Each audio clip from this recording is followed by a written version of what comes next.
I came to Romania mainly to learn acrobatic flying. But along the way, the country kept surprising me, from its massive architecture to the generosity of its people, to the unexpected places like salt mines deep underground. What I thought would be just a flying trip turned out to be a much bigger adventure.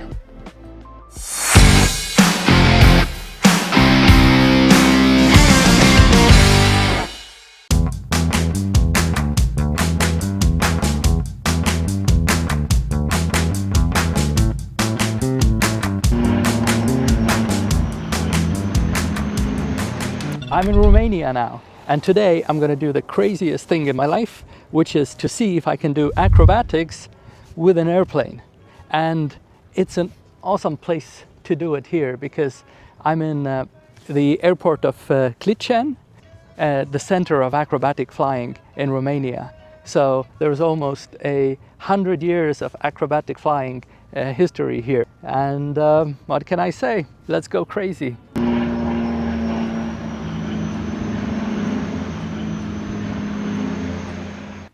Young pilots are taught to keep the airplane coordinated at all times. Here, you had to forget these things and relearn new truths. Far away from the normal position. Now, because you are pull something, and then on the way pulling, you are far away. To stop it, usually people are not going to the correct position. They are going somewhere. Somewhere for the normal flight. But for the vertical up, you need to go somewhere between the inverted flight, which is you saw in the roll is quite far away, and between the normal flight, between the two of them. So it's more in the front than people are thinking. I really needed to practice to get the reactions right. If only I had a simulator, I thought.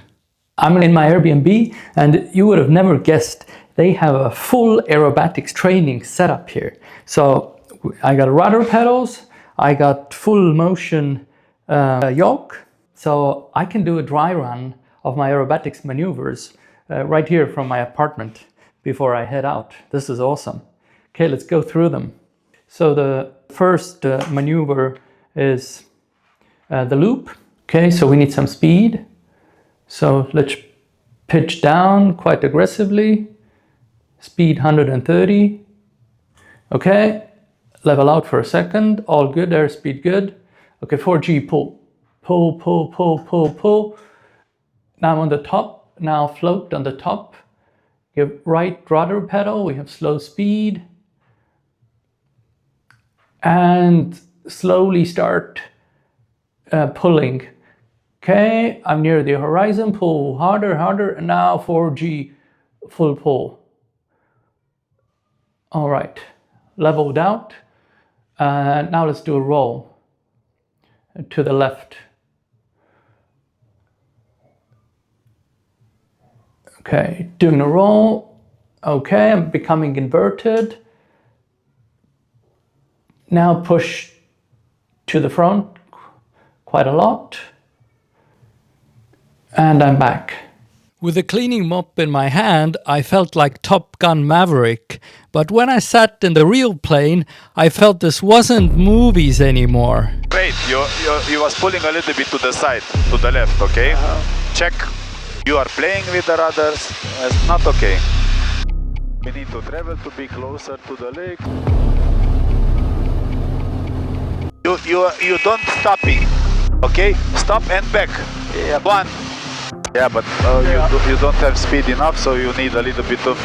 And it's hard to accelerate in this position because. Okay, now rudder back at the right time.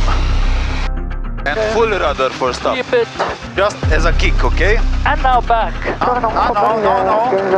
it's not okay. Yes. You see how long time have? Yes. Aileron? Aileron. You saw the wing where was going. And go down. This is our... They say what doesn't kill you makes you stronger. Based on that, I was strong as an ox now. Okay, so now is the all-important day. I have my aerobatics exam ride. Whew, it's not easy, but I need the certification to feel safe in any situation. So wish me luck.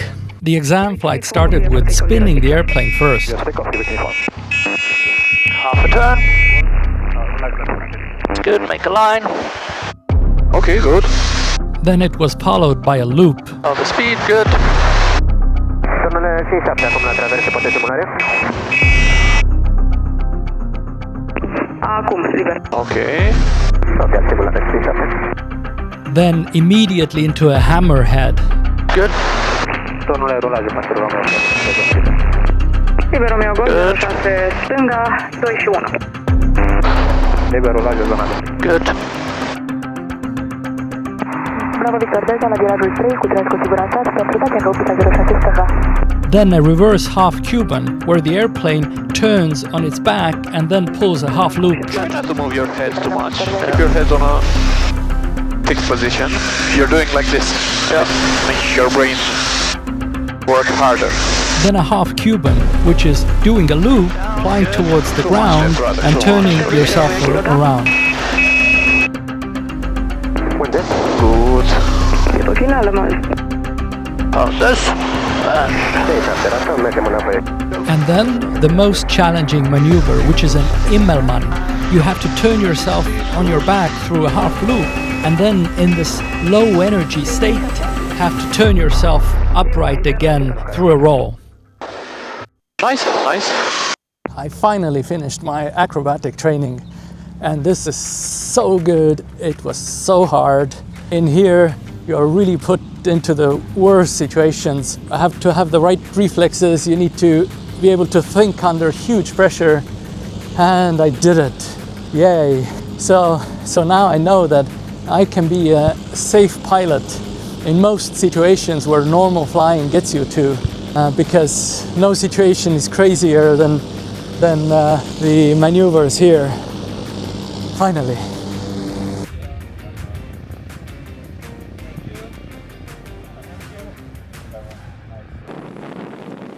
After getting some well-deserved rest, I headed out to explore Romania, and the first place was the Parliament building that I heard so much about.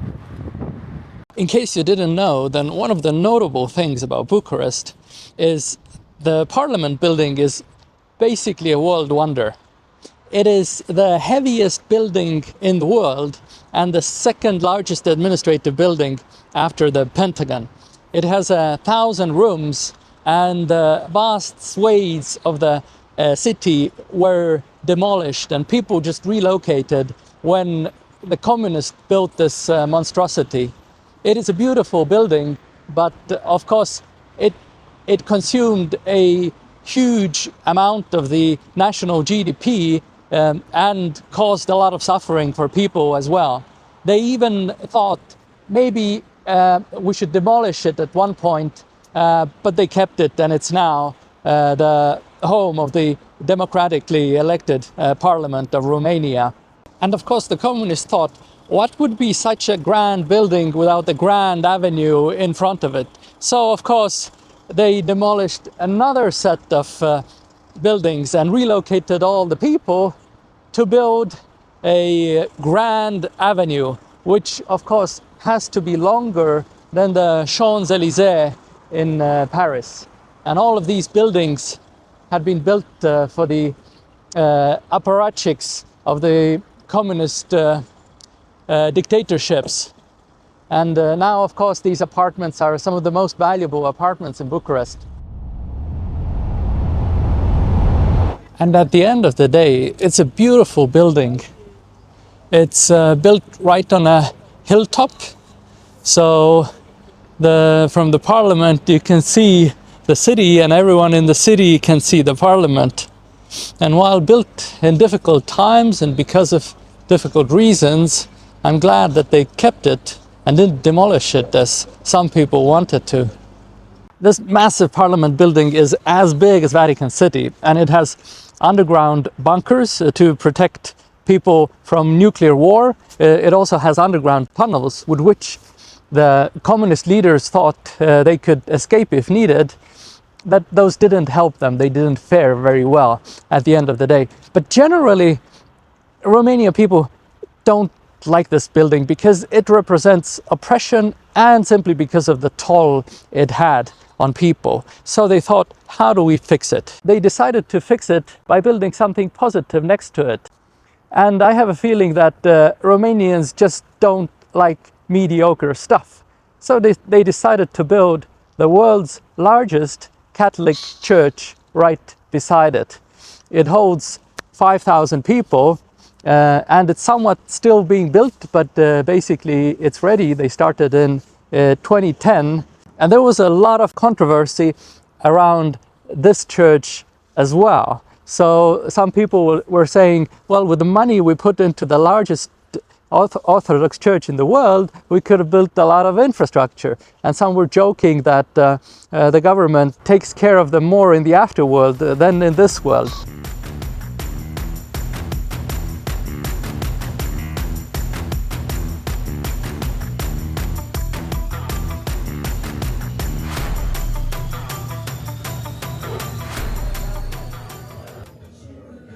Bucharest has a lot of small restaurants and cafes like this one, really cozy and nice.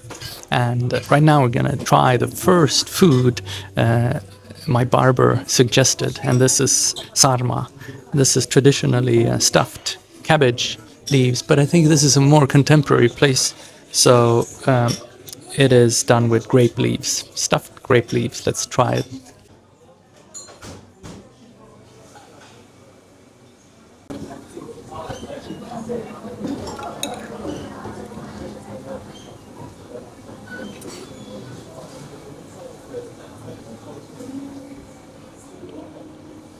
Stuffed grape leaves with meat, and the meat is spiced really well, so I like it. Highly recommend.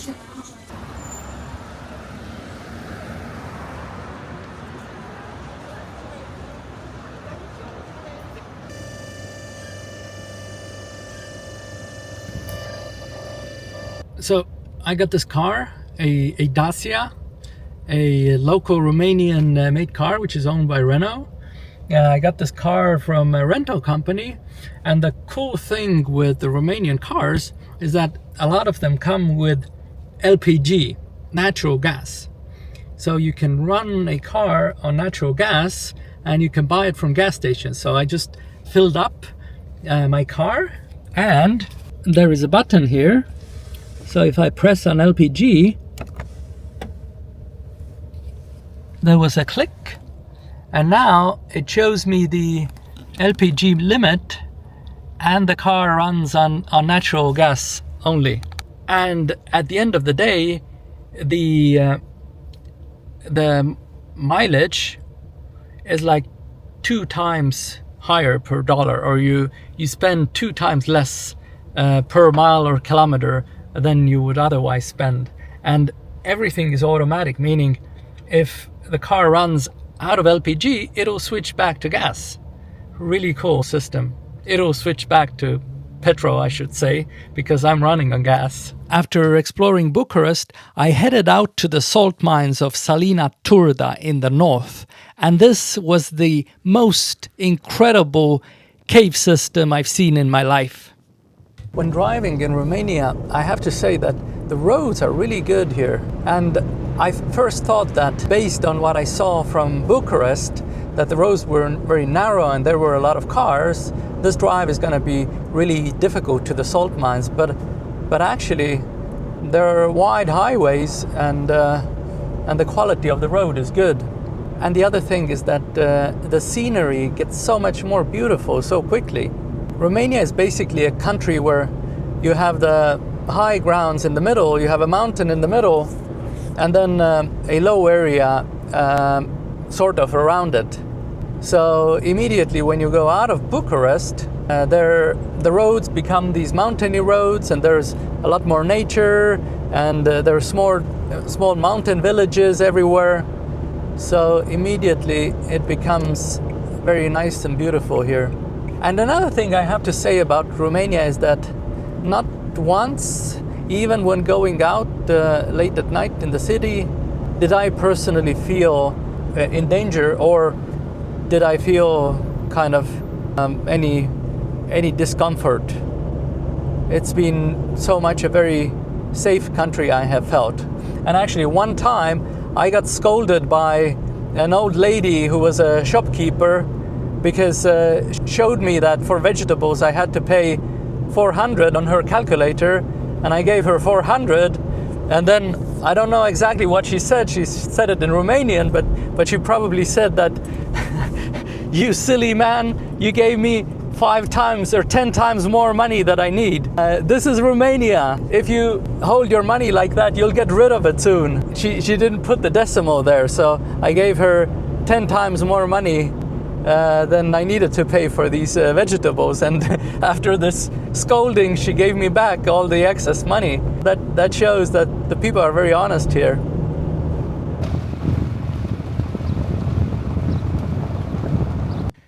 Only one time an old man came to ask for money for filming their horse, but he blessed me at the end, which is good. Very beautiful horses.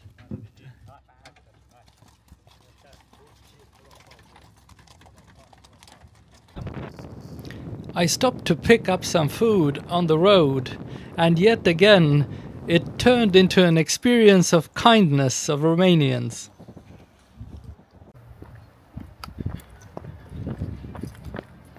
Okay, there is another roadside stall here. Let's go see what they sell. Oh wow, this looks amazing. So this seems like pigskin or something like that. Let's try it. And this is meat. Now the lady is giving me a lot of food here, and that's a sausage. Oh wow, fun. Thank you.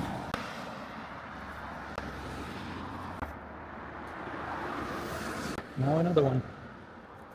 Had I stayed there, she would have fed me for a week. I hope I have enough cash for this. A bit over 100. I gave her 100, but the bill was 80. It's fine, it's okay. Yeah, it's okay.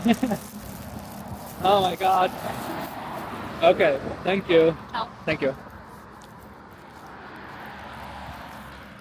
No chance getting out of here without getting change back. Yeah, I mean, so far people are really honest here, and even if I want to get rid of my money as a tourist, I can't, because they're forcing money back into my hands even if I willingly want to give it away.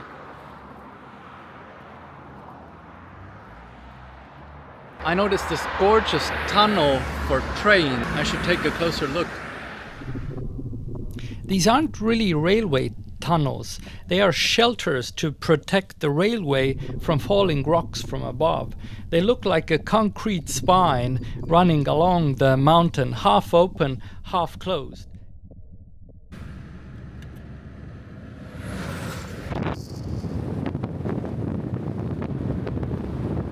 So I'm on a 5.5-hour ride to the salt mines, to the mines of Turda.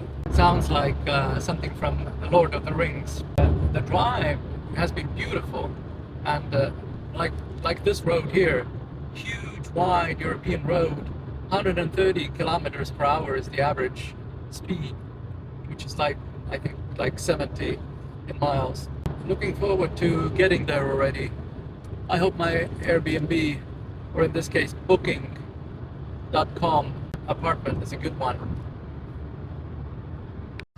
When I arrived, I only saw mud instead of a road. I thought this wasn't real.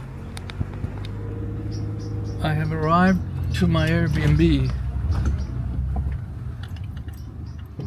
Are you kidding me? There's almost no road here. Well, let's see what the Airbnb is gonna be. And then I learned that Romania is a country with huge contrasts. Okay. What the hell is this? To my knowledge, I didn't book a mansion.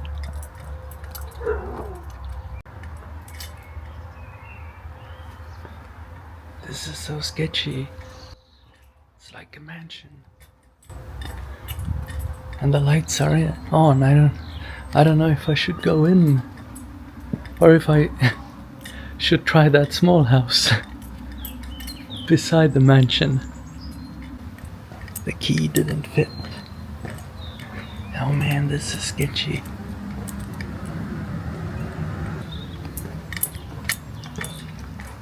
Maybe the small house is mine. I'll try that one.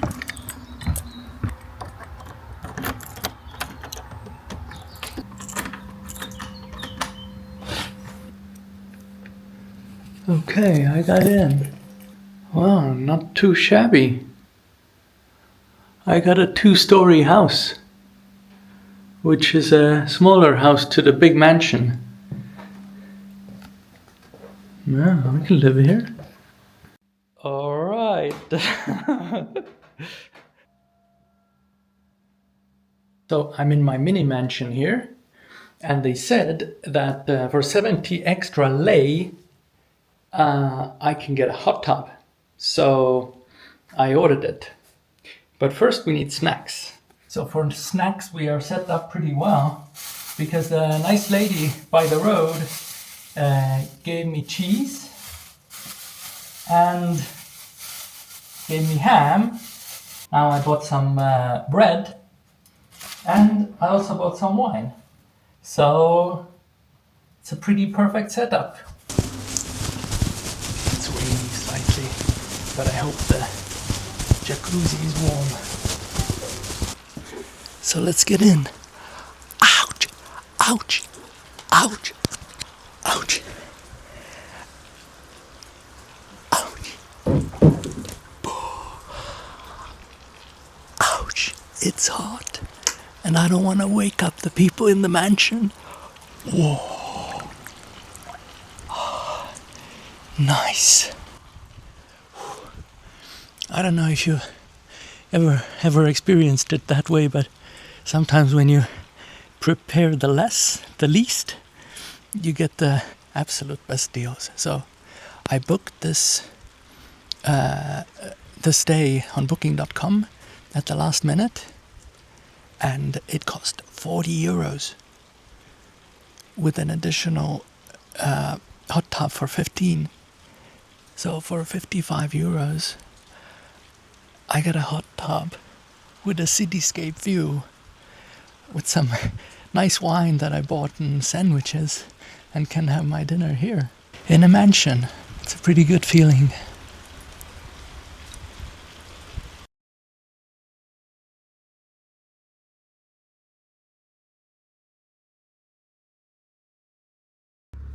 When I woke up, I had some breakfast and headed out directly for the salt mines. I have arrived in the Salina Turda, the salt mine.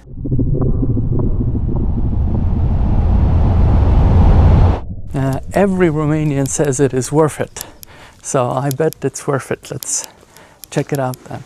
Okay, I think something is beginning here. Wow. They say it's 100 steps and then 100 steps and then 100 steps. At the end of the day, I should be 100 meters underground, which is about 300 feet. Okay, I'm now getting somewhere. It's strange talking in here because there is no echo, but at the same time you can hear those eerie, kind of strange, larger echoes from I don't know where. I'll see if I can look down here.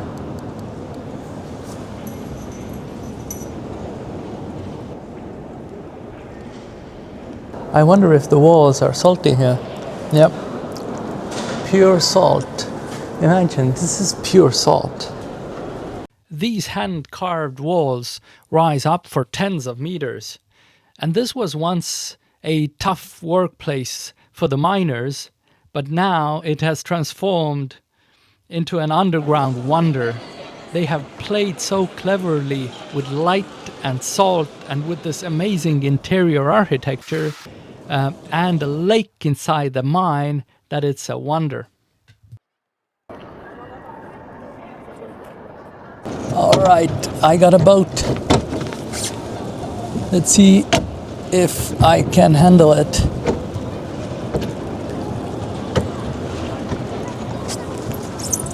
All right. Yes, I can handle it. Just look at this magnificence. 100 meters under the ground. And a huge dome that is carved from pure salt. And a huge window there. That would be the best home for a dwarf king you could imagine. Too bad they didn't put this place into the Lord of Rings. I mean, imagine. Look at this thing.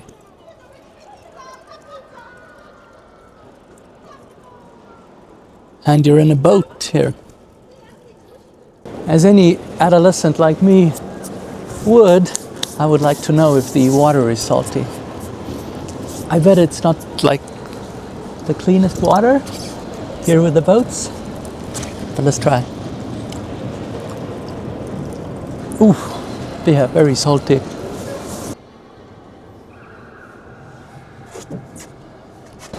It is kind of an eerie feeling here under the ground. You know what this paddling reminds me of? Gollum from the Lord of the Rings. I wonder if I can catch some fish here. Give it to me raw and wiggling. You know what's the best part? I'm alone here.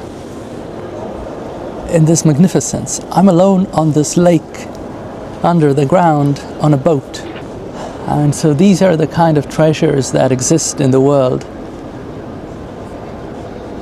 And these are the kind of treasures that you're able to see through Grand Venture. It is truly an adventure.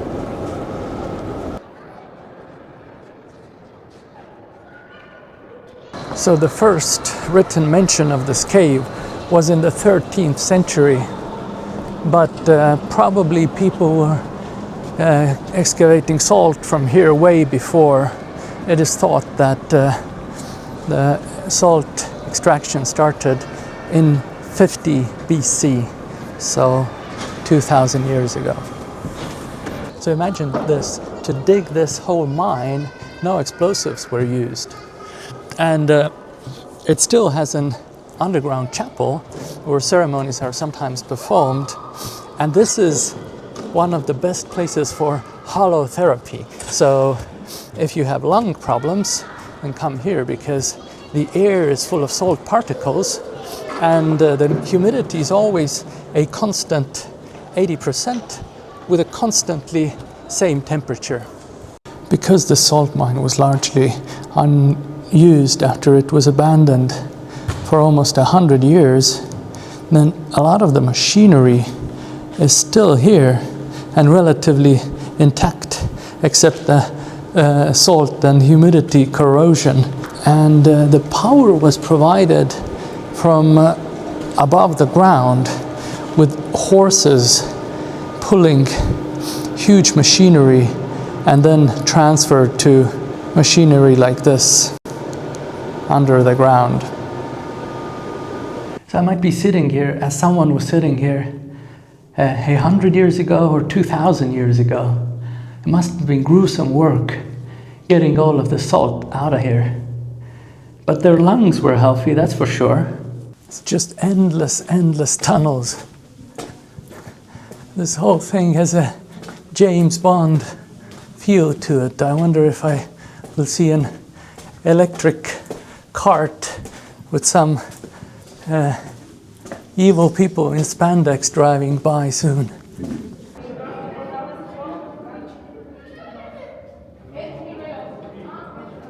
I have to say it was more than I expected. The salt mine is 5.5 hours driving away from Bucharest, and that's why there are not many tourists here, which is good for tourists like me. So if you ever end up in Romania, definitely take the trip. I came to Romania for the skies, but what surprised me the most was everything on the ground, from an Airbnb that felt like a mansion to strangers who went out of their way to be generous, to architecture which makes you stop and stare, Romania kept surprising me at every turn. It wasn't just about flying, it was about discovering a country that never settles for the ordinary.